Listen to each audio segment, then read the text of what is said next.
Jangan lupa subscribe YouTube channel Metro TV News dan jangan lupa nyalakan notifikasinya.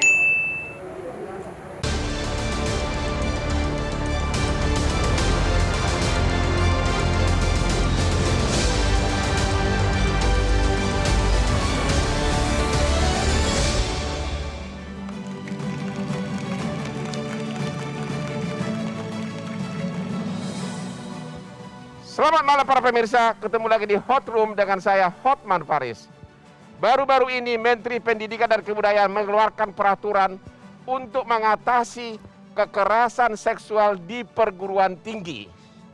Akan tetapi isinya seolah-olah melegalkan free sex di perguruan tinggi sehingga menimbulkan polemik. Inilah Hot Room tanpa persetujuan korban. Lembaga pendidikan kita tidak lagi aman.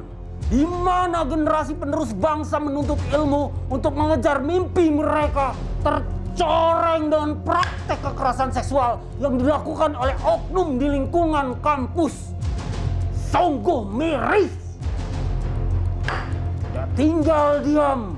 Mas Menteri pun membuat peraturan untuk pencegahan dan penanganan kekerasan seksual.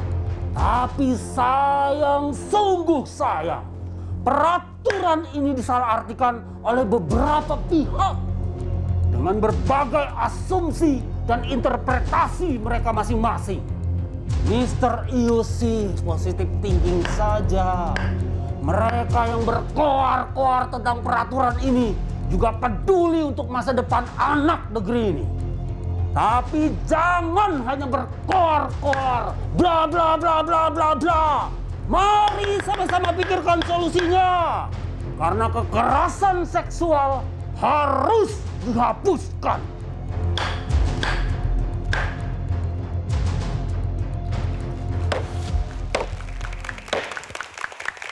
Pembahasan ini jauh lebih hot dari pembahasan sebelumnya di Hot Room. Dan sudah hadir para narasumber yang sangat kompeten malam ini. Di sebelah kanan saya ada Ibu Irma Caniago, politisi dari Partai Nasdem. Selamat malam, Bu. Yang kedua adalah Ibu Ratna Batara Munti dari aktivis perempuan. Selamat malam, Bu. Yang berikutnya adalah Ibu Sri Wiyanti, dosen UGM melalui Zoom. Selamat malam, Bu. Ya, yang berikutnya di sebelah kiri saya adalah Bapak Fahmi Alaidrus, anggota Komisi 10 DPR RI dari Partai PKS. Selamat malam, Pak. Yang kedua di sebelah kiri saya Bapak Gus Pardi Gaus, anggota Komisi 2 DPR RI dari Partai PAN. Selamat malam, Pak, yang terhormat. Assalamualaikum. Waalaikumsalam. Yang ketiga Bapak Hujaifah Dimiati, Wakil Ketua Majelis Dikti Litbang PP Muhammadiyah.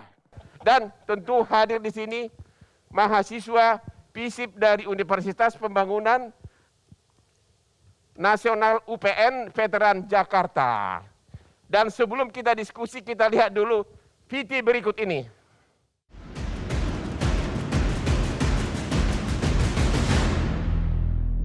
Pendidikan tinggi Indonesia sedang tidak baik-baik saja. Baru-baru ini ramai pemberitaan mengenai kasus dugaan pelecehan seksual yang terjadi di Universitas Riau. Bahkan kasus bergulir sampai pada pelaporan balik. Dengan banyak kasus bergulir, salah satu solusi dari Mendikbud hadir dengan ditekennya Permen PPKS pada 31 Agustus 2021.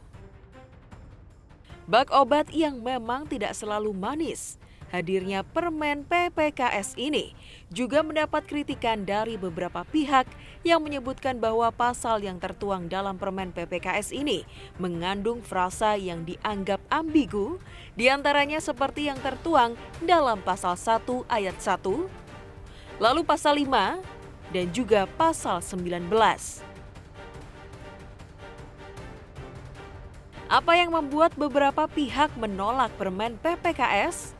Lantas apa solusi yang ditawarkan jika permen PPKS ini ditolak dan apa yang membuat Kemendikbudristek bersemangat membuat peraturan ini? Selengkapnya akan kami bahas dalam Hot Room tanpa persetujuan korban.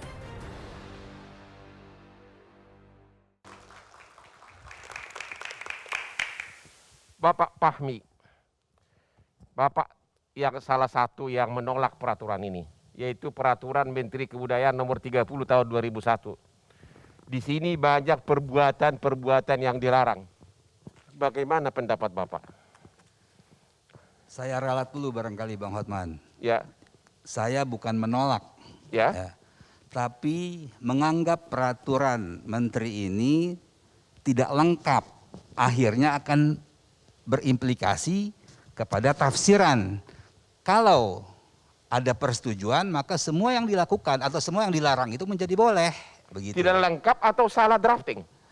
Salah drafting, Ya. Kemudian dia harus dilengkapi.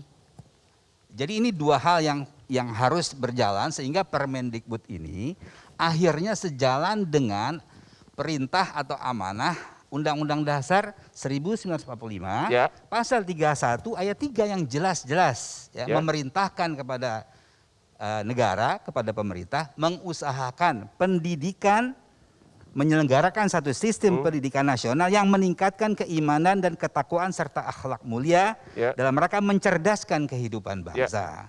Jadi peraturan ini sepenuhnya isi mencegah dan menangani kekerasan itu sesuatu yang sangat bagus. Bagus. Sangat setuju, tetapi harus ada tetapinya.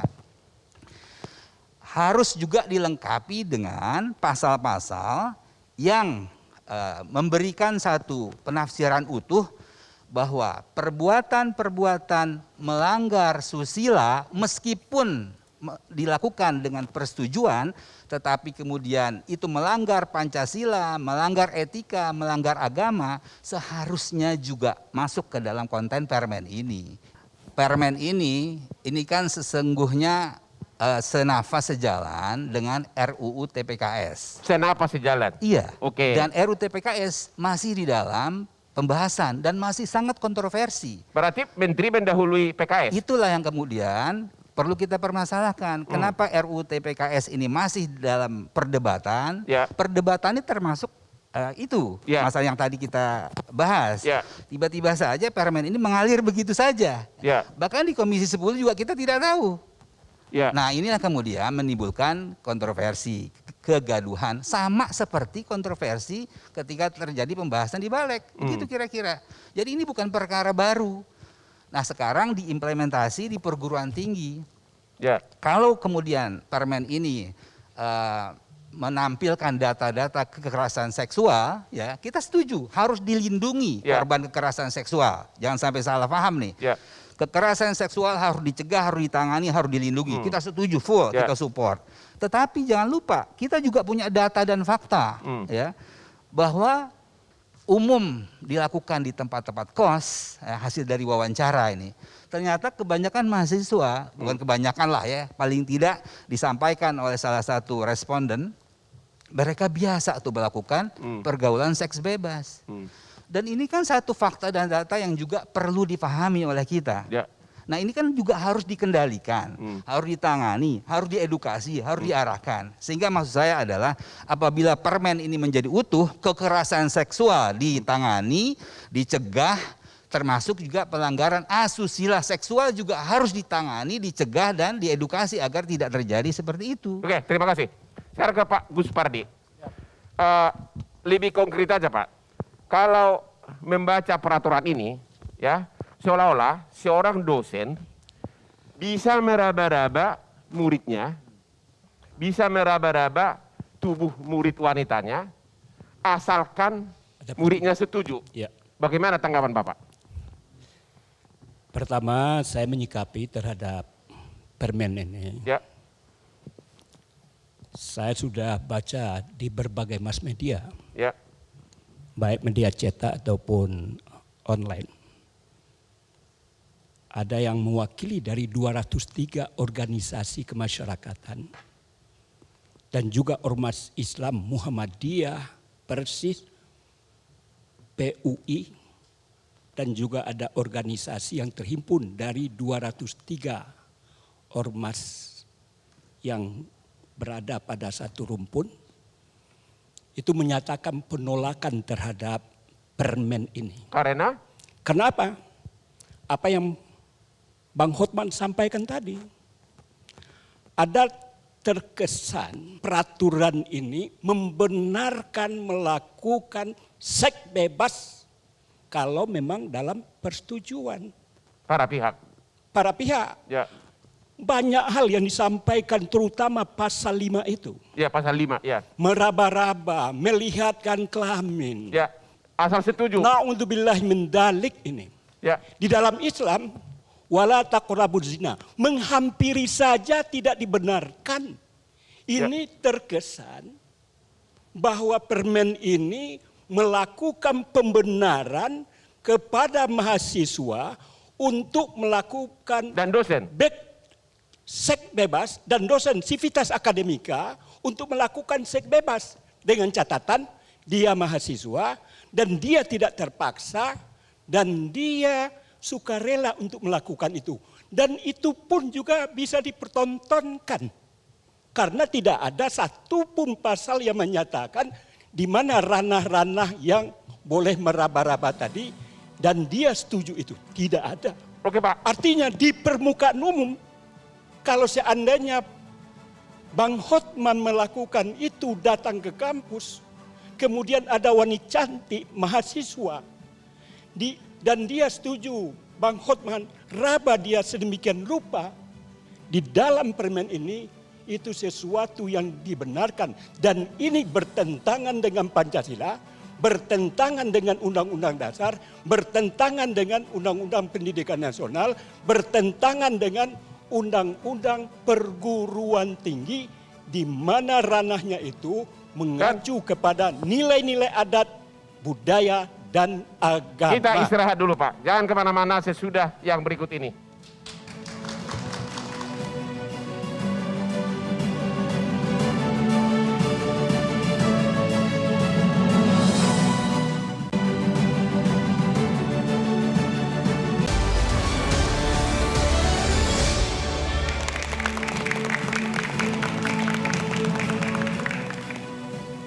Ibu Irma, tadi kita udah dengar kata Pak Fahmi dan Pak Guspardi. Memang kalau lihat peraturan ini, saya bisa bacakan di sini antara lain pasal 5M, membuka pakaian korban tanpa persetujuan korban.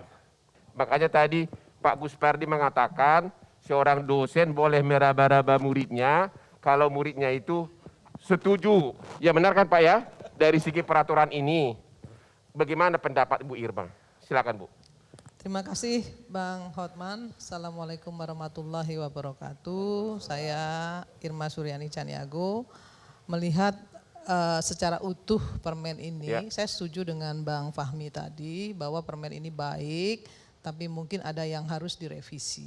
Itu saya sepakat. Tapi dengan Pak Guspardi saya sangat tidak sepakat karena melihatnya dari sisi yang berbeda. Nggak ada di permen ini yang menyatakan bahwa meraba-raba boleh, buka alat kelamin boleh, segala macam boleh, nggak ada. Baca dulu secara utuh. Jadi jangan kita membacanya sepotong-sepotong. Nah, kenapa saya bilang seperti itu? Peraturan menteri itu tidak mengatur secara rigid. Yang bisa mengatur secara rigid adalah undang-undang. Di KUHP sudah jelas dinyatakan bahwa di pasal di KUHP itu saya lihat untuk memperlihatkan misalnya kelamin, berciuman di muka umum, melakukan hal-hal yang asusila di muka umum itu sudah ada hukumannya. Pelaku mesum di tempat umum dapat dikenakan sanksi berdasarkan pasal 281 Kitab Undang-Undang Hukum Pidana. Itu sebenarnya udah jelas. Dan ada turunan dari undang-undang itu sendiri dan secara rigid dan detail di sana. Hotman? Coba sebentar. Itu saya belum selesai, nanti Bapak boleh Bapak boleh. Iya, Bapak boleh. Pasal 5 ayat 2 yang disebutkan adalah kekerasan tersebut dimaksud kekerasan seksual sebagaimana dimaksud pada ayat 1 meliputi B, ya kan? Memperlihatkan alat kelamin, menyampaikan ujaran, coba huruf B, huruf B. Huruf B memperlihatkan alat kelamin dengan sengaja tanpa persetujuan korban. Nah, ntar dulu. Ya, coba artinya apa tuh? Satu, Ya. itu di sini betul. Ya. Makanya tadi ada yang harus direvisi mungkin ya. Jadi ini menurut Ibu gimana? Kalau dilakukan di kamar, siapa yang tahu? Hanya Allah, Tuhan, dan setan yang tahu. Nah, kalau mau jadi setan lakukan itu. Kalau nggak mau jadi setan maka kembalilah kepada agama. Itu kalau dalam kamar. Kalau di muka umum jelas ada undang-undang yang mengatur KUHP. Maksud saya ini kan peraturan menyebutkan di dalam kampus, di perguruan tinggi. Nggak ada di situ tertulis, nggak ada Bang Hotman di dalam kampus. Tidak mungkin dong Bu. Nggak Coba, ada, gimana nggak Bu? ada. Iya, jadi Nggak ada saya itu. kira bukan hanya soal membuka baju ya, tapi keseluruhan bentuk-bentuk kekerasan seksual. Kenapa disebut kekerasan seksual? Karena ada unsur penting yang membedakan seseorang itu korban atau bukan korban. Karena dipaksa. Ya, karena dipaksa. Kalau nggak Karena dipaksa, bukan tidak ada kekerasan konsen. namanya. Jadi yang pertama-tama saya sangat sedih ya. Saya kira pertama-tama terlepas dari mungkin beberapa kelemahan yang nanti bisa dilihat secara keseluruhan ya. Tapi permen ini sangat komprehensif dan merupakan respon yang sangat-sangat didasari dengan kepedulian dan tanggap cepat gitu ya terhadap beragam kasus-kasus seksual yang sudah dilaporkan selama ini yang terjadi di dunia kampus. Ada 174 korban yang sudah testimoni dari 79 perguruan tinggi. Ada 97% responden dari penelitian Fakultas Hukum Unpad yang memang mengharapkan ada regulasi perlindungan karena sudah terjadi dan ini harus kita tempatkan sebagai peraturan khusus yang memang akan menyasar soal kekerasan seksual, bukan soal-soal yang lain. Jadi kita jangan campur adukan ya, seolah-olah kita tidak ada aturan tentang kode etik terkait norma-norma susila, norma agama itu sudah ada. Tapi norma-norma yang sudah ada dalam kode etik perguruan tinggi itu tidak bisa merespon kasus kekerasan seksual. Gimana, yang Pak terjadi Ya. korban apa? Yang terjadi korban itu di stigma. Bayangkan kalau kita mau mencampur adukan persoalan kesusilaan dan kekerasan seksual, korban akan gampang terjerat sebagai pelaku kriminal. Kita lihat seperti kasus Baik Nuril. Kasus-kasus yang lain di mana dia adalah korban tapi dia di stigma malah dijadikan pelaku kriminal. Ya, Itu yang kita sebentar dulu, kita batasi dulu. jauhkan. Ya. Iya. Jadi jangan campur adukan soal-soal yang bukan kekerasan seksual. Di sini kita berbicara konteks kekerasan seksual. Kita membatasi dulu Iya. dari segi redaksional dulu. Ya. Coba, gimana dari segi Terima redaksional? kasih Pak Ya. Hotman. Baju nanti ke Pak Gus. Ya. Kita sekarang ini membahas Redaksi peraturan ini. permen, bukan membahas permen. Permen, ya gimana Pak? Bukan ranah undang-undang yang lain. Benar. Artinya apa? Artinya Bapak nggak ngerti aturan, Bapak nggak ngerti aturan. Kalau Bapak nggak ngerti aturan, benar. Bapak nggak usah bicara. Saya minta Ada maaf Pak ya. kaitan. Dari Dulu. mana sisi Dengan mana ini undang-undang bertentangan? Kalau saya ngomong dia, Dari saya sisi diam. mana ini Coba. bertentangan? Coba bayangkan Kalau Pak tidak Hotman. beraturan itu permen, Pak undang-undang itu Hotman, peraturan. coba Nggak bayangkan ngerti berarti ketika Anda. beliau Ibu Irma ngomong saya diam. Ya. Tolong beri waktu saya. Katanya kan sebentar. tadi boleh disahut. Tetapi ketika ya kan? saya bicara, apa yang disampaikan? Sebentar Bu. Pak Gus Pardi silakan dulu bicara. Memang di peraturan ini disebutkan bahwa membuka pakaian korban tanpa persetujuan korban. Ya. Bagaimana? Kita pada hari ini, malam ini, Ya. bicara tentang permen. Peraturan. Benar nggak ini permen ini? Redaksinya begitu. Artinya apa? Kalau seandainya bertentangan dengan undang-undang, berarti apa?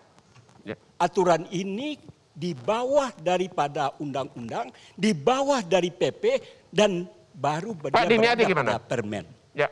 Saya sampaikan, saya protes dengan Bang Hotman karena Ya. tadi memperkenalkan saya dari pimpinan Pusat Muhammadiyah Majelis Dikti, tetapi sebuah partai, bukan partai nih Pak. Oh sorry Pak. Bukan Sorry, Pak. partai, tapi Ya. kalau saya menyebut Bung Hotman itu adalah seorang lawyer yang masuk kategori mega lawyering mungkin betul.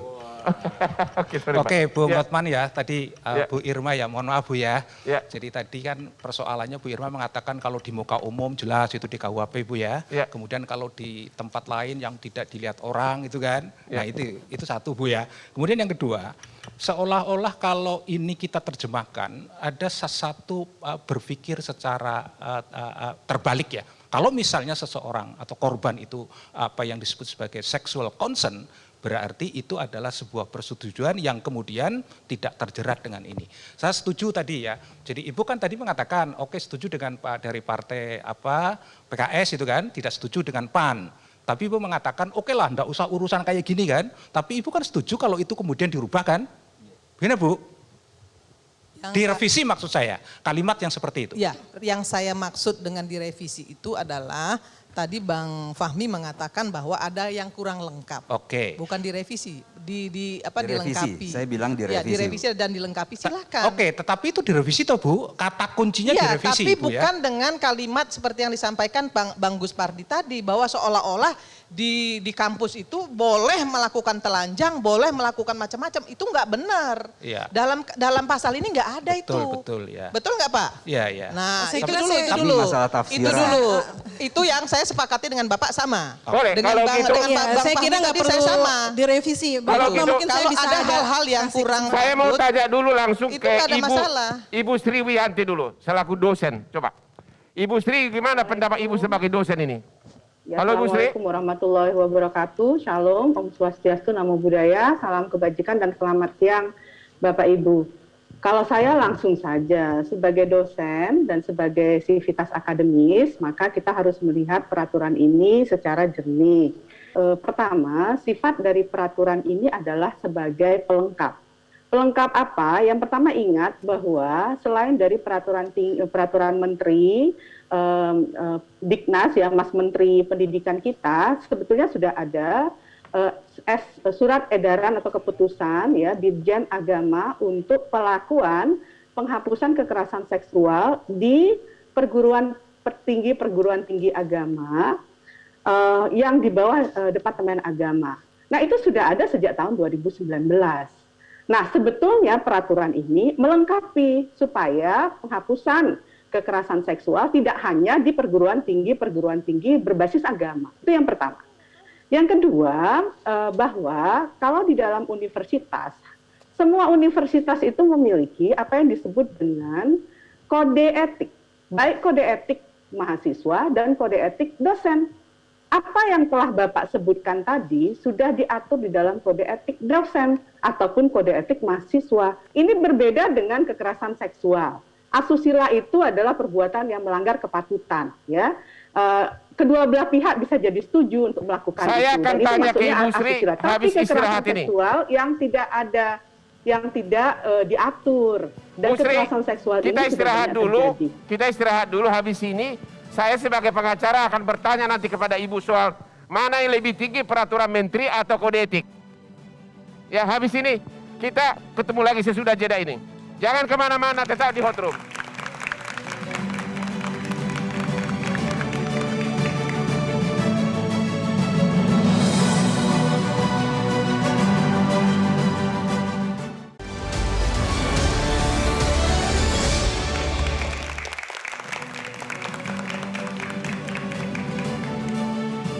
Oke, Ibu Sri, saya bertanya lagi kepada Ibu Sri. Kalau misalnya ada contoh kasus, seorang dosen lagi bimbingan, membuka pakaian muridnya di ruangan bimbingan. Dan sesudah ketangkap, si dosen mengatakan, kan dengan persetujuan si murid. Dan memang di pasal 52 ayat M disebutkan di peraturan menteri, membuka pakaian korban tanpa persetujuan korban. Pertanyaan saya kepada Ibu Sri, kalau di peraturan kode etik kampus itu terlarang.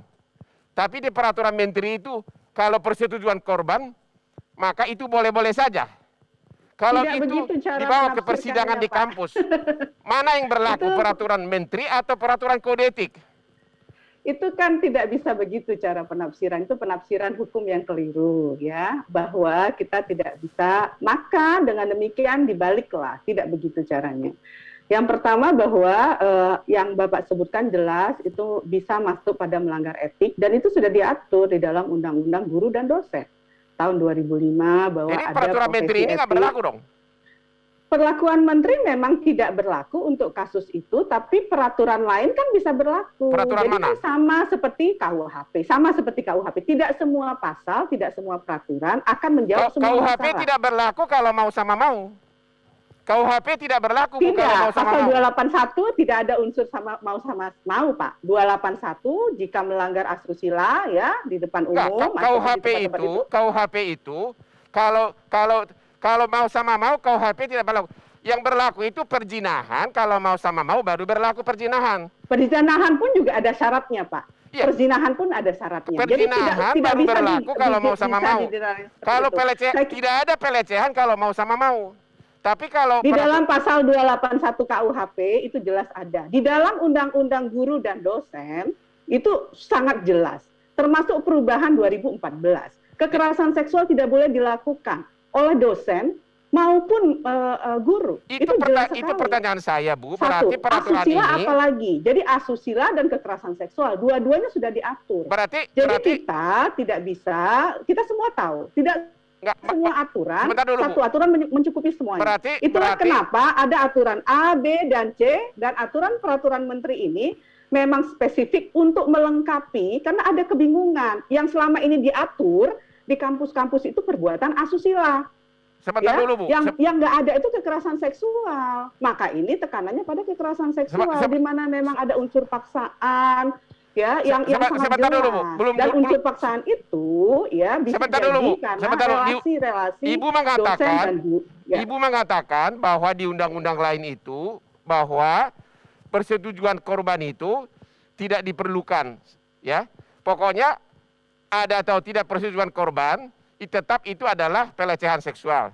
Itu kalau melakukan sesuatu tersebut di kampus, ya, jelas itu kan perbuatan yang tidak patut. Dan sebetulnya saya kira sudah banyak kalau itu di kampus. Sedangkan sudah diproses oleh etik, ya. Saya setuju dengan Ibu, tapi kan ini kan peraturan tentang di kampus, itu masalahnya. Oke, kalau gitu peraturan di kampus kedua. Emang satu itu, Pak. Ya, pertanyaan kedua, seberapa parah pelecehan seksual itu di kampus yang Ibu tahu? Seberapa parah sekarang ini? Sangat parah, Pak. Sangat parah. Jadi hampir semua. Jadi beberapa survei yang dilakukan oleh para aliansi dosen, yang untuk itu sudah menunjukkan survei yang dilakukan di beberapa universitas itu tahun lalu, itu menunjukkan 97% ada korban dan mereka itu tidak berani melapor. Ya, karena tidak ada mekanisme yang pas di kampus untuk melaporkan kasusnya. Pelakunya dosen atau mahasiswa? Peraturan menteri ini, pelakunya macam-macam, Pak. Ada dosen, ada mahasiswa, ada tendik. Ada yang bukan mahasiswa, tapi melakukannya ketika mahasiswa itu melakukan internship ketika di luar kampus. Kenapa? Tapi masih dalam proses pembelajaran. Jadi kenapa UGM yang pertama mengeluarkan? Mahasiswa dengan mahasiswa, dosen dengan dosen, dosen dengan tendik. Jadi beragam sekali. Kenapa UGM yang tidak bisa hanya melihat satu aspek. Kenapa UGM yang pertama mengeluarkan peraturan seperti ini? Apa di UGM paling parah? Bukan karena paling parah, tapi UGM paling responsif saya kira, ya. Dengan adanya kasus Agni, bahwa ini kan membuka mata, ya, di UGM, bahwa memang hal-hal seperti ini tidak boleh lagi berlanjut. Jangan sampai ada korban, kemudian tidak kita respon, itu menunjukkan kampus menjadi kampus yang tidak berintegritas.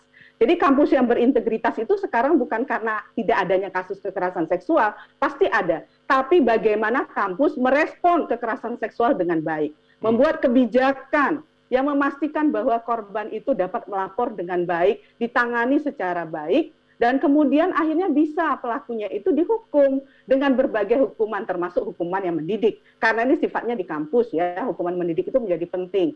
Jadi ada proses pembimbingan, ada proses rehabilitasi korban dan juga pelaku. Itu yang menjadi penting. Kalau perguruan tinggi ya tidak memiliki mekanisme yang baik untuk merespon kekerasan seksual, alangkah betapa memalukannya dan sangat sedih. Karena apa? Kampus itu adalah tempat orang-orang terpelajar. Terima kasih, Bu Sri. Terima kasih, Bu Sri. Peraturan menteri ini. Pak Fahmi silakan. Pak Fahmi silakan. Ya. Lagi, Pak Hotman.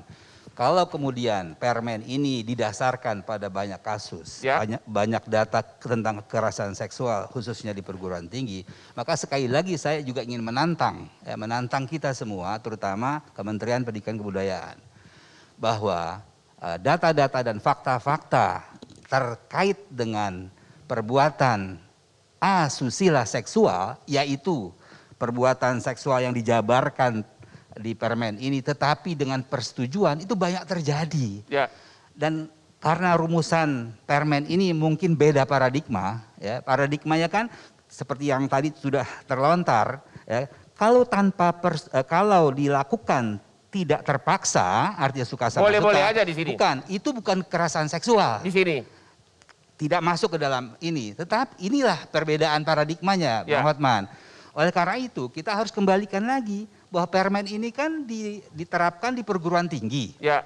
Nah, perguruan tinggi itu kan lembaga pendidikan yang diamanahkan bukan hanya untuk mencegah terjadi kekerasan seksual, tapi juga diarahkan untuk mencegah terjadi pelanggaran asusila seksual. Ya. Sehingga maksud saya permen ini harus sejalan, bukan hanya sekedar melakukan pencegahan dan penanganan kekerasan seksual, tetapi juga melakukan pencegahan penanganan asusila seksual.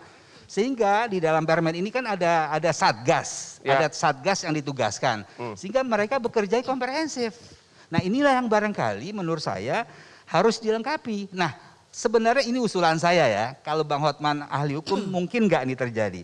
Semua pasal 5 yang ada kata-kata tanpa persetujuan korban, misalnya itu dihapus saja. Saya pikir permen ini akan lebih komprehensif. Semua akan menerima kekerasan seksual. Kita cegah, kita larang, perbuatan aseksual yang juga dijabarkan di pasal-pasal tersebut juga kita larang.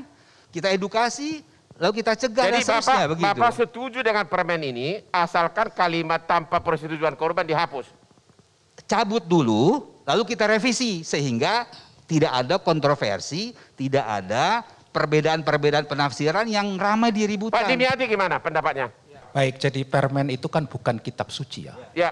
Artinya bisa saja dicabut itu kan. Benar. Tetapi kemudian diperbaiki Ya. sesuai dengan apa ada semacam akomodasi dari beberapa stakeholder. Ya. Bagaimanapun juga sebuah produk politik adalah memberikan apa yang saya sebut sebagai kesejahteraan, kemudian juga keadilan, kemudian juga perlindungan pada siapa? To the all people. Nah oleh karena itu memang Muhammadiyah, saya mohon maaf ya, ini keberatan dengan permen ini. Karena ternyata bahwa di situ agak mengganggu, bahasa saya sebut sebagai psychological pressure ya, terhadap pimpinan pusat Muhammadiyah yang berkaitan dengan soal pasal-pasal yang tadi disebutkan itu. Sehingga kalau tadi ada yang mengatakan bahwa kalau itu kemudian ada persetujuan maka itu tidak masuk kategori ini. Karena bagaimanapun juga itu adalah tafsir yang bisa saja terjadi di dalam masyarakat. Jadi Bapak setuju nggak dengan Pak Fahmi bahwa sepanjang kata-kata tanpa persetujuan itu dihapus? Oke, Bapak bagaimana? Jadi kalau begini, saya kan kemudian mewakili Muhammadiyah. Maka Muhammadiyah itu sebenarnya pertama adalah mencabut ya permen itu, tapi kemudian memperbarui yang baru lagi, kemudian kita bicarakan karena bagaimanapun juga ini kan ada dari sisi sisi substansi oke, kita tidak setuju, tapi sisi formalnya juga kita mempertanyakan. Karena ada beberapa misalnya perguruan tinggi tidak dilibatkan di dalam proses jadi substansinya banyak yang dirubah. Ya termasuk di dalamnya adalah proses pembentukan itu. Tapi kata-kata tanpa persetujuan korban itu memang Bapak itu salah satu syarat mutlak harus dihapus. Ya itu jelas. Artinya, itu jelas. Seorang dosen boleh membuka pakaian muridnya asal bahwa kalau dia setuju itu tetap terlarang. Oke. Kita istirahat dulu dan untuk sesi berikutnya kita akan mendengar dulu pertanyaan dari para mahasiswa. Jangan kemana-mana habis yang berikut ini.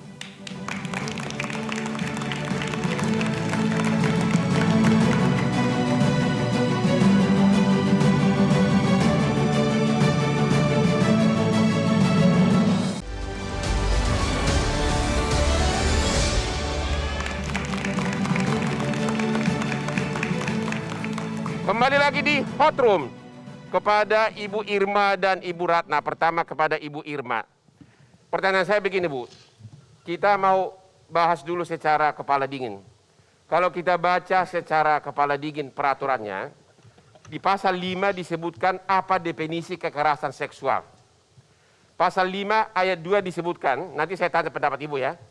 Kekerasan seksual adalah antara lain memperlihatkan alat kelamin dengan sengaja tanpa persetujuan korban di perguruan tinggi. Sebagai orang awam, apalagi ahli hukum, akan mengatakan berarti kalau persetujuan korban boleh memperlihatkan alat kelamin di kampus. Pendapat Ibu gimana?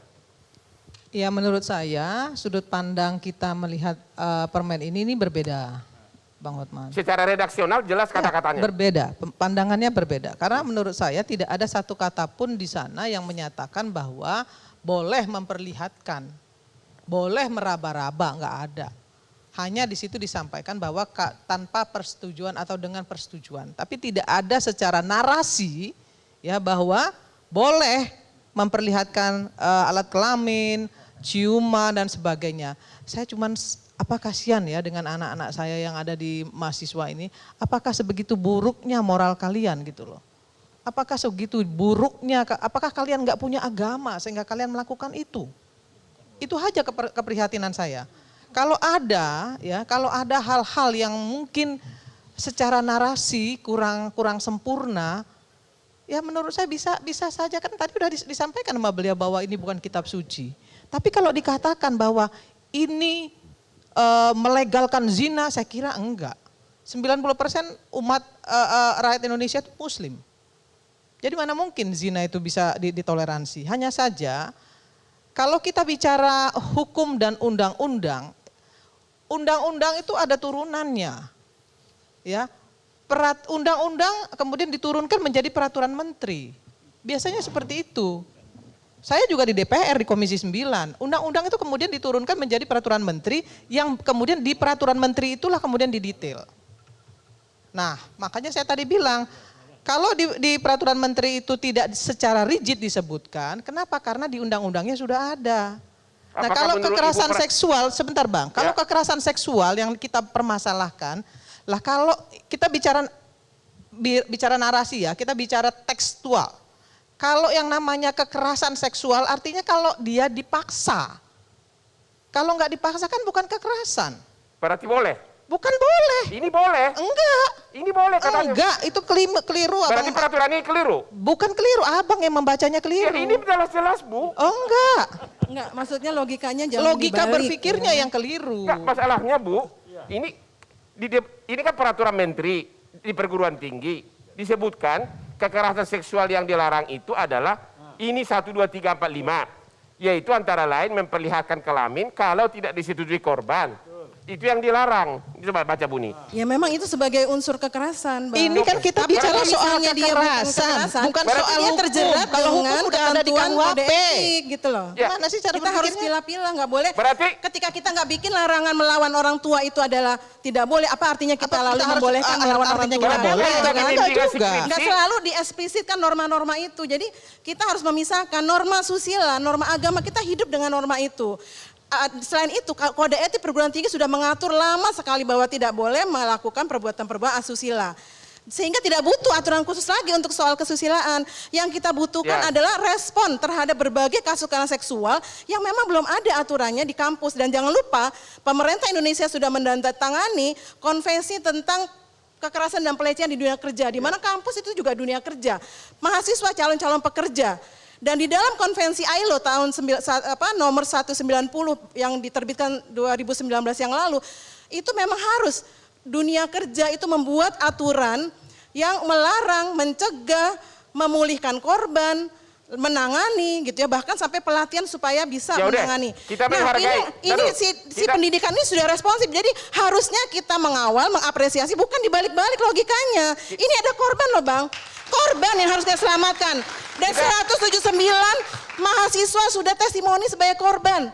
Masa kita mau balik-balikan logika, akhirnya apa? Pelaku, predator kekerasan seksual tertawa melihat kita. Kita menghormati perbedaan pendapat. Iya, tetapi jangan sampai kita merugikan korban, tidak melindungi korban itu ya. Silakan, dengan logika-logika yang menyesatkan, tolong.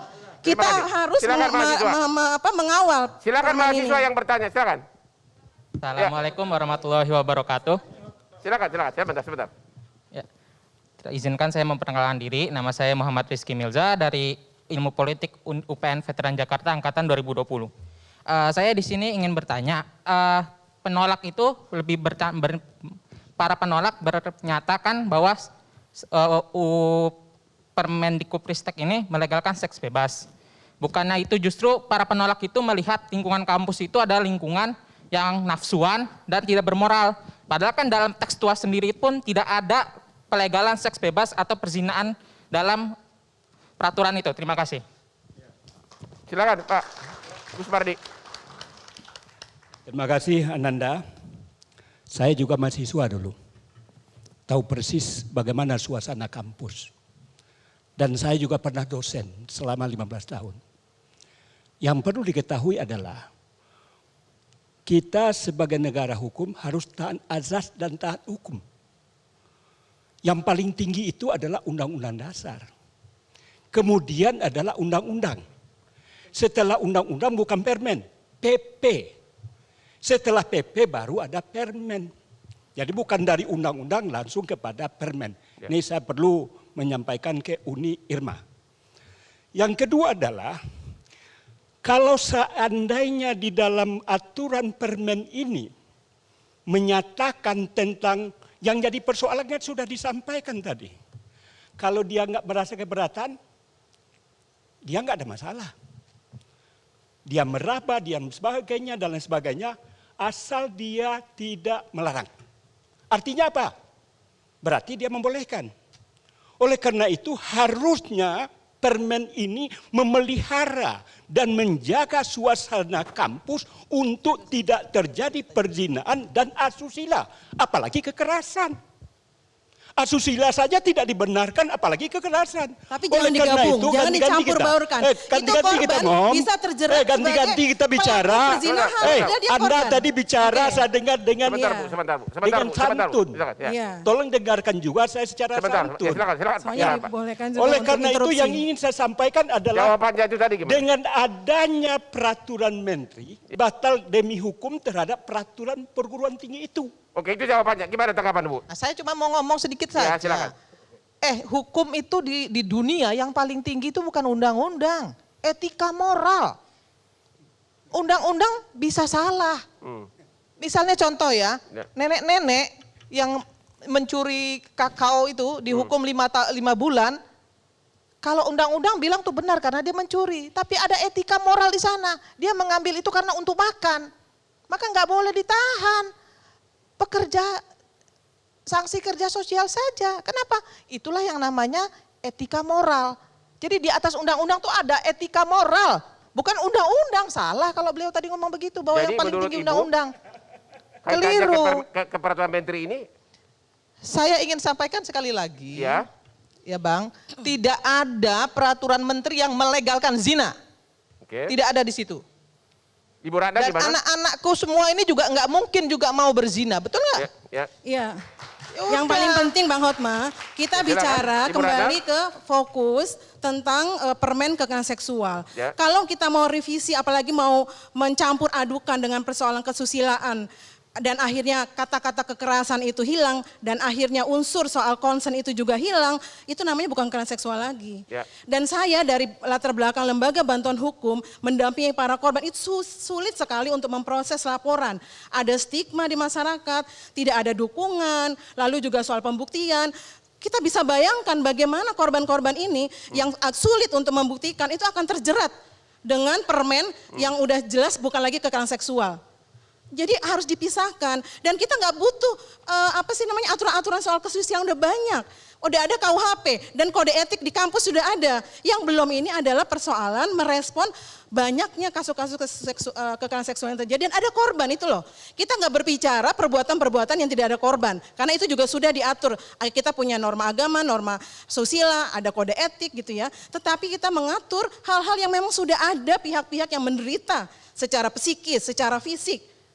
Itu, jadi perlu ada pendampingan, perlu ada pemulihan. Nah memang saya setuju, kalau memang redaksinya akan ada multitafsir, saya setuju itu yang namanya bentuk-bentuknya dihapus dengan apa yang ada persoalan ketidaksetujuan. Tapi itu masuk dalam ketentuan umum. Jadi dalam ketentuan umum itu akan diperkuatkan unsur-unsur sebagai kekerasan. Jangan dihapus kekerasannya. Itu membedakan, nggak ada korban atau nggak ada korban. Kita akan kembali setelah jeda berikut ini, tetap di Hot Room.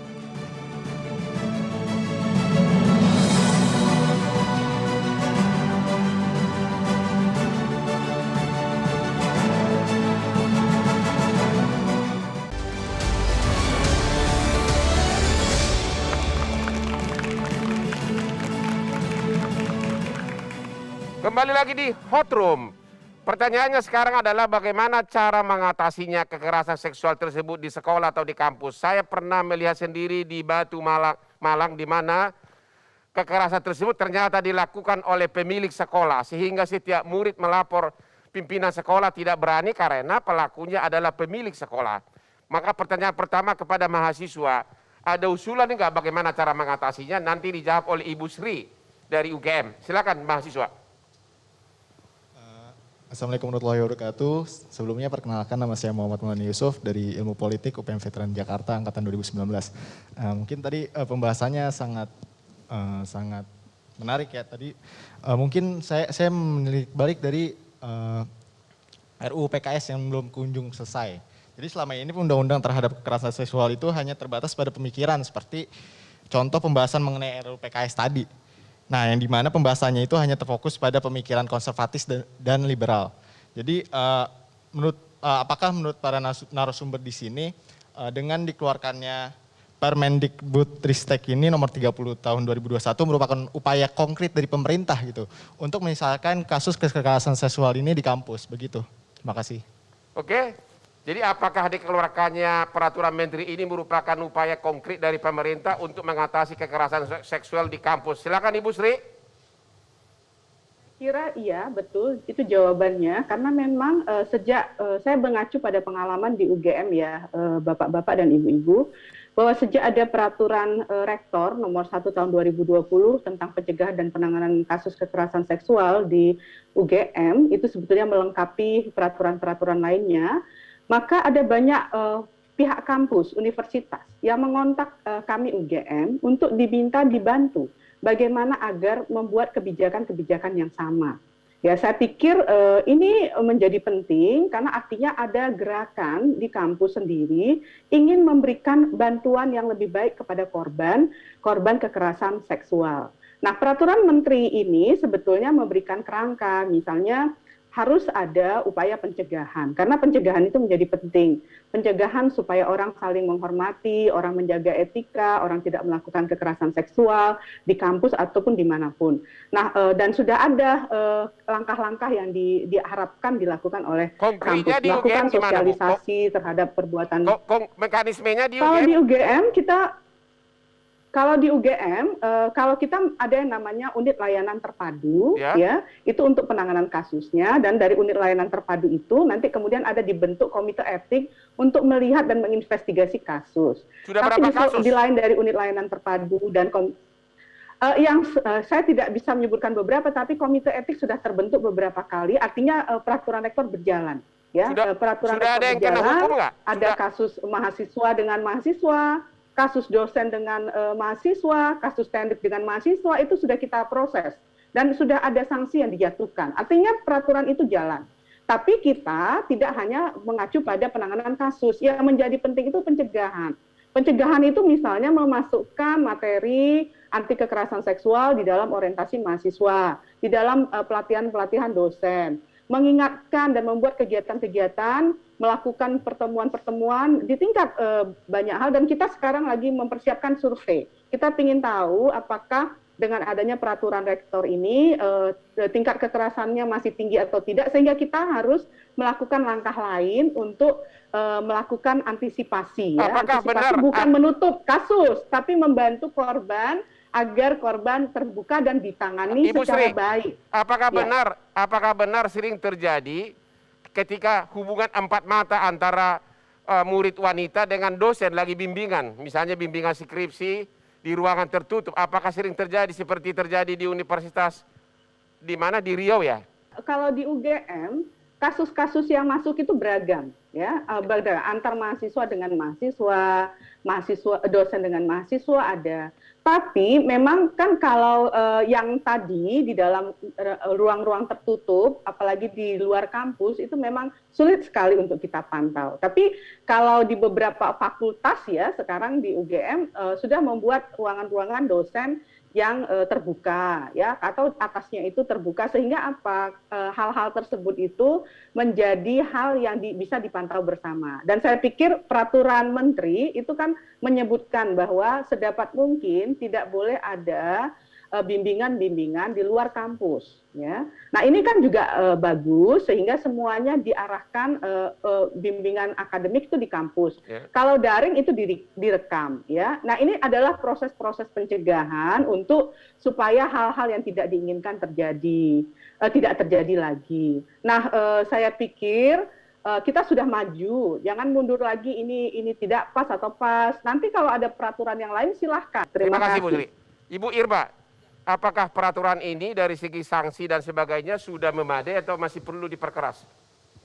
Saya kira kalau saya sih berprinsip begini, ada ruang privat yang negara nggak boleh ikut campur. Ya. Kemudian ada ruang-ruang agama yang itu juga kita sama-sama tahu bahwa kita manusia atau umat manusia yang beragama itu juga ada ruang-ruang sendiri. Jadi? Karena sanksi agama itu Tuhan yang Maha Kuasa, Allah Subhanahu Wa Taala yang akan melakukan itu. Jadi dari Manusia segi nggak sanksi boleh gimana? menghujat satu sama lain. Nah untuk kasus ini saya kira permen ini baik. Tujuannya baik. Tujuannya sangat baik, yaitu untuk mencegah kekerasan seksual yang terjadi di kampus. Tapi saya ingin sekali lagi menyatakan begini, jangan juga kita mendowngrade anak-anak ini seolah-olah anak-anak ini tidak bermoral dan kemudian tidak beretika. Jadi itu yang saya tolak. Dari segi Karena saya ini seorang ibu, mana mungkin saya ingin mengatakan anak-anak saya Dari tidak segi bermoral dan tidak sanksinya? beragama. Kalau dari segi sanksinya saya setuju. Kurang tegas, kurang berat atau apa? Kalau perlu dipertegas lebih baik. Gitu. Diperberat? Diperberat lebih bagus. Oke. Karena untuk kepentingan anak-anak juga kan. Terima Agama kasih. kita melarang kok hal-hal Ibu seperti Ratna? itu. Ya, yang penting di dalam permen ini itu ada pasal 11 atau 10 ya, di mana walaupun ada sanksi yang diberikan itu tidak menggugurkan ya hak korban untuk memproses lebih serius Secara untuk pidana. membikan secara pidana.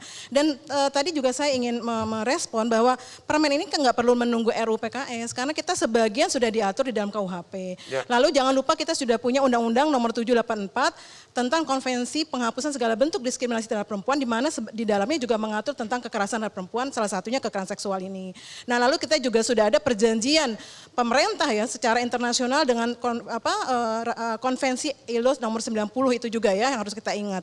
Dan terutama yang sebagian tadi sudah diatur di KUHP sehingga korban itu bisa melaporkan kasusnya meskipun sanksinya sudah diberikan oleh perguruan tinggi. Itu yang baik di dalam permen ini. Jadi saya kira yang harus diperbaiki hanyalah mungkin di kata-kata yang dengan persetujuan itu kan ada di berbagai bentuk, hanya beberapa. Padahal itu kan harusnya semua. Nah sehingga unsur itu harus masuk di ketentuan umumnya. Nggak perlu dibentuk-bentuk salah satu atau dua bentuk, tapi di ketentuan umumnya di dalam definisi KS. Nah itu juga bisa menambahkan penyalahgunaan kekuasaan. Jadi yang dibilang Bang Hotma, bisa dong dosen kalau setuju Mas, itu nggak bisa. Itu yang disebut dengan eksploitasi seksual.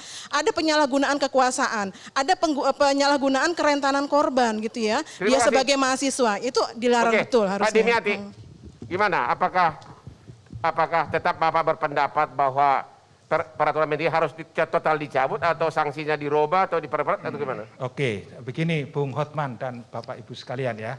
Saya di sini duduk di sini bukan mewakili saya sendiri secara pribadi. Tapi saya duduk di sini adalah merupakan perwakilan dari pimpinan Pusat Muhammadiyah. Kalau saya kemudian tidak sesuai dengan apa yang ada di rekomendasi ini yang sudah dibuat oleh Majelis Dikti PP Muhammadiyah, berarti saya melakukan pengkhianatan.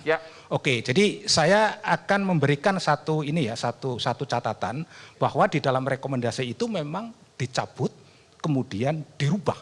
Dicabut dan dirubah? Yes. Dirubah apanya? Ya beberapa hal yang kemudian agak ambigu. Ibu tadi mengatakan ya, Bu Ratna ya.